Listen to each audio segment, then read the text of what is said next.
ಇನ್ನು ಬೆಳ್ಳಂಬೆಳಗ್ಗೆನೇ ದೊಡ್ಡ ಮಟ್ಟಿಗೆ ಆಘಾತ ಉಂಟಾಗಿರುವಂಥದ್ದು ಸಿನಿಮಾ ರಂಗಕ್ಕೆ, ಸೀರಿಯಲ್ ರಂಗಕ್ಕೆ ಅಂತ ಹೇಳ್ಬೋದು. ಹೌದು, ಭಾಗ್ಯಲಕ್ಷ್ಮಿ ಸೀರಿಯಲ್ನ ಭಾಗ್ಯ, ಆದಿ, ಶ್ರೇಷ್ಠ, ತಾಂಡವ್ ಎಲ್ಲ ಇನ್ನಿಲ್ಲವಾಗಿದ್ದಾರೆ ಒಂದೇ ಸರಿ ಅಂತ ಹೇಳ್ಬೋದು.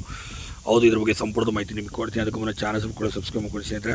ಚಿತ್ರರಂಗದಲ್ಲಿ ದೊಡ್ಡ ಮಟ್ಟಿಗೆ ಹೆಸರು ಮಾಡಿದಂತಹ ಮತ್ತು ಭಾಗ್ಯಲಕ್ಷ್ಮಿ ಸೀರಿಯಲ್ 2021ರಿಂದನೂ ಕೂಡ ಬಂದಂಥ ಬ್ಲಾಕ್ ಬಸ್ಟರ್ ಸೀರಿಯಲ್ ಕೂಡ ಇದಾಗಿದ್ದು, ಈ ಸೀರಿಯಲ್ ಇತ್ತೀಚೆಗೆ ಹೋಗ್ತಿದ್ದಂಥ ಕಥೆಗಳಿಂದಾಗಿ ಸೀರಿಯಲ್ TRP ಕಂಪ್ಲೀಟಾಗಿ ಬಿದ್ದಿತ್ತು. ಒಂದು ಕಾಲದಲ್ಲಿ ನಂಬರ್ 1 ಸ್ಥಾನವನ್ನು ಕಾಯ್ದಿರಿಸಿಕೊಂಡಿದ್ದಾರೆ ಈ TRPಲಿ, ಇದೀಗ ಬಿದ್ದಿರುವಂಥದ್ದು. ಇದೇ ಕಾರಣಕ್ಕಾಗಿ ಸದ್ಯ ಭಾಗ್ಯಲಕ್ಷ್ಮಿ ಸೀರಿಯಲ್ ಈಗ ಇದೇ ಭಾನುವಾರ ಅಂತಿಮ ಅಧ್ಯಾಯ ಪ್ರಸಾರವಾಗ್ತದೆ. ಶನಿವಾರ 2 ಗಂಟೆಗಳ ಕಾಲ, ಭಾನುವಾರ 2 ಗಂಟೆಗಳ ಪ್ರಸಾರವಾಗಿ ಮುಕ್ತಾಯವಾಗುವಂಥದ್ದು.